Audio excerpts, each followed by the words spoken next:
I want to talk to you girls about the way you're going to customize your pattern to fit yourself. Whether you're doing it for yourself or another person that you're in quarantine with, you'll be using their measurements or your own.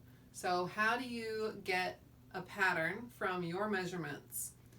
Or how do you translate your slopers into patterns that will fit you? There are 3 ways you can go about doing this, and you're going to need to consider a couple things. You want to consider, are you smaller or bigger than the slopers that we have? And the way you can figure that out is by measuring the major measurements of the slopers, like the waist and the bust and the hip, and then measure yourself and compare the measurements. So remember that your slopers are only a quarter of the measurements. If you're going to measure your waist, the whole circumference of your waist, our bodice is only a quarter. This is 1/4 of it. So you need this measurement and then times that by 4. Or this measurement being the front, you want to times that by 2, and the back's going to be slightly different, maybe very close. But you want the back measurement times 2 and then the front measurement times 2, so you get a full circumference. Now when you're measuring your slopers, you do not want to include the dart, right? Because that gets sewn up, it gets closed. You just want to measure the outside of the legs of your dart. You want this measurement plus this measurement, okay?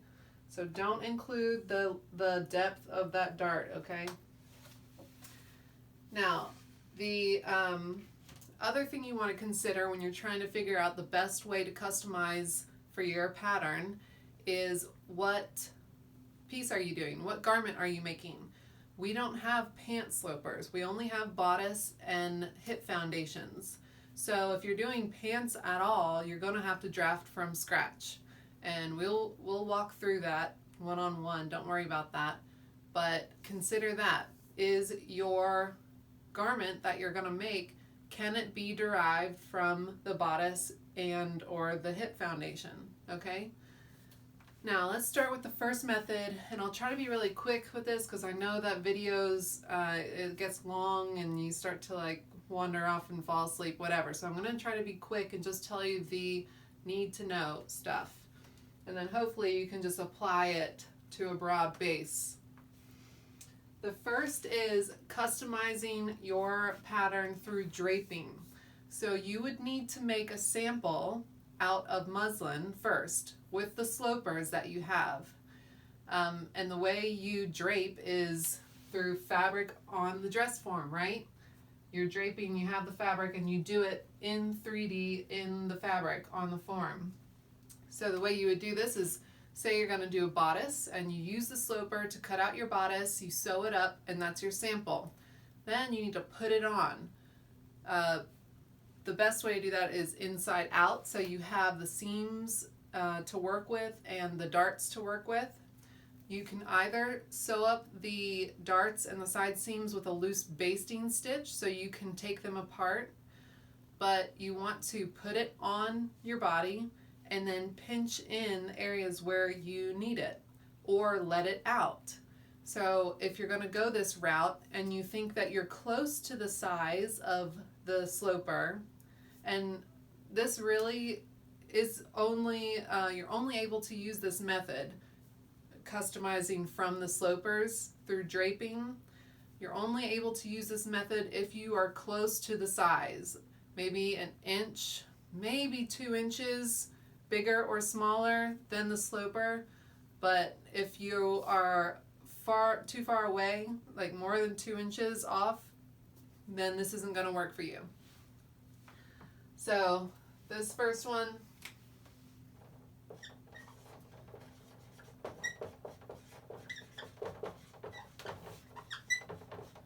customize by draping.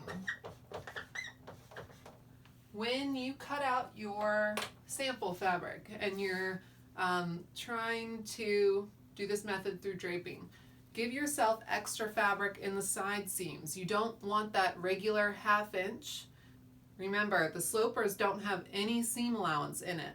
So you have to add seam allowance to every pattern you make from these slopers, okay? Slopers naturally, that's the meaning of them, that they are the base foundation of a pattern. They're there to make modifications on, and then from those modified paper patterns you get from your slopers or your masters, that's when you add the seam allowance after you've made your modifications, okay? So slopers do not have seam allowance. When you add your seam allowance to try this method, customizing through draping, you want to give yourself extra big seam allowances so you can take it out. Now, if you're smaller than the sloper, then you don't need to give yourself extra. You can just get away with doing a 1/2 inch normal seam allowance. That's fine. Because you're ultimately going to end up pulling in the side seams. You're going to use less of the fabric rather than needing more. So, customizing through draping, cut extra seam allowance if you feel like you're a little bit bigger.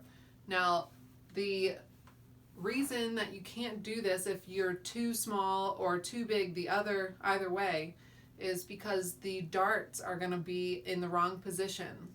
Now you can add amounts of fabric to the side seams as much as you want, but the darts are still going to be in that center area. It's not going to look right. It won't fit your shape right.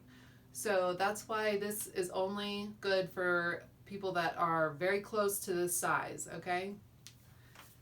Now the second route you can take is customizing through patterning, and this is more mathematical.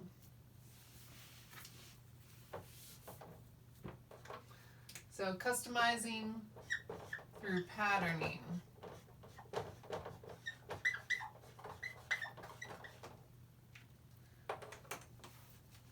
So you're going to obviously again need your measurements, your specific measurements, and you're going to compare them to the sloper's measurements, right? So let's say I have this bodice, and the measurement of the bodice waist is at 7 inches. Now that's 1/4 of your waist measurement, okay, for this sample garment. So 4 times 7, let's say the back is equal to the front. So we're going to just quadruple it. 4 times 7, 28 inches.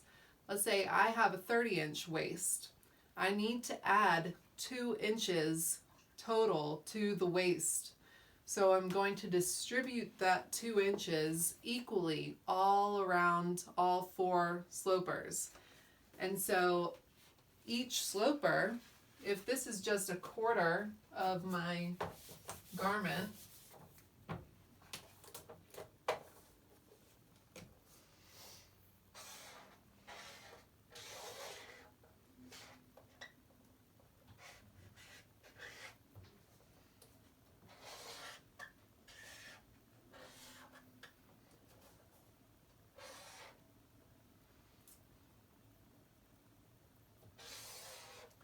okay, so we have our front bodice traced out.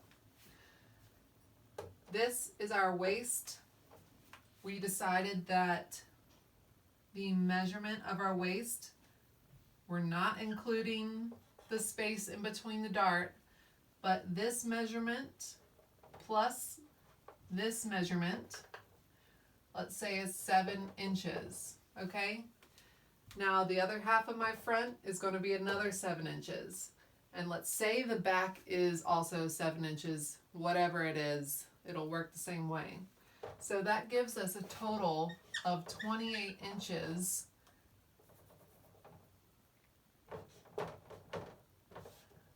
28 inches for the entire waist of this sloper's sample, okay? But I want to pattern this to be a 30-inch waist.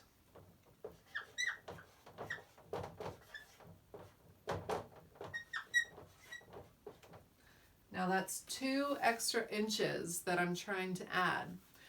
So if we are considering that we need to displace those 2 extra inches,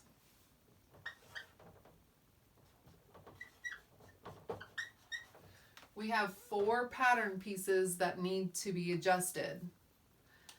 So 1 front, 2 front, 1 back, 2 back.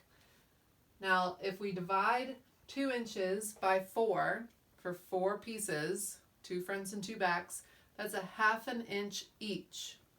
And how I would do that is divide that onto either side of the pattern, okay?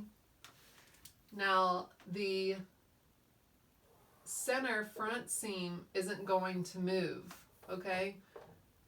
We could add that 1/4 of an inch to here and 1/4 inch here, but because the center front, we want that to stay the same, we're going to add that full 1/2 inch onto this one side. Okay? And that's going to be the new base of our pattern without adding seam allowance yet.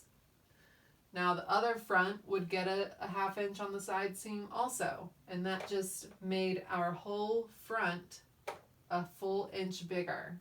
Okay? See how I added a 1/2 inch to both the fronts, and now we have a full extra inch? I would do that same thing to the back.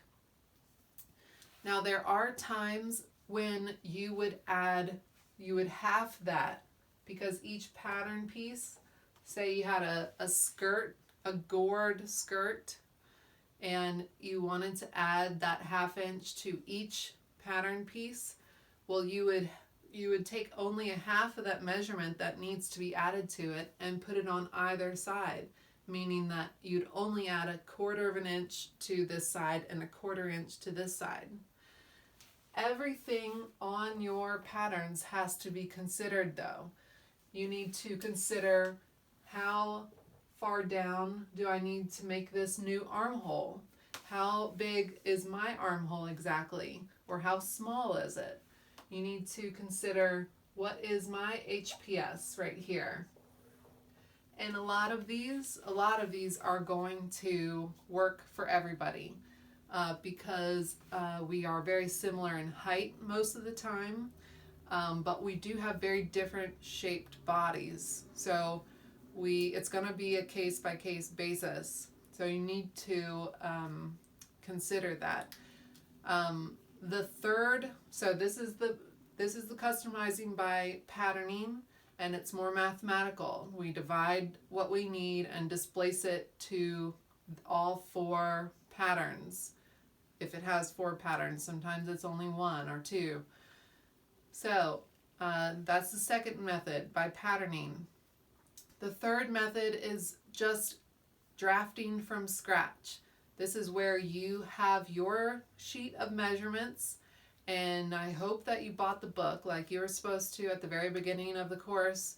And the book and I are going to guide you through how to draft a pattern.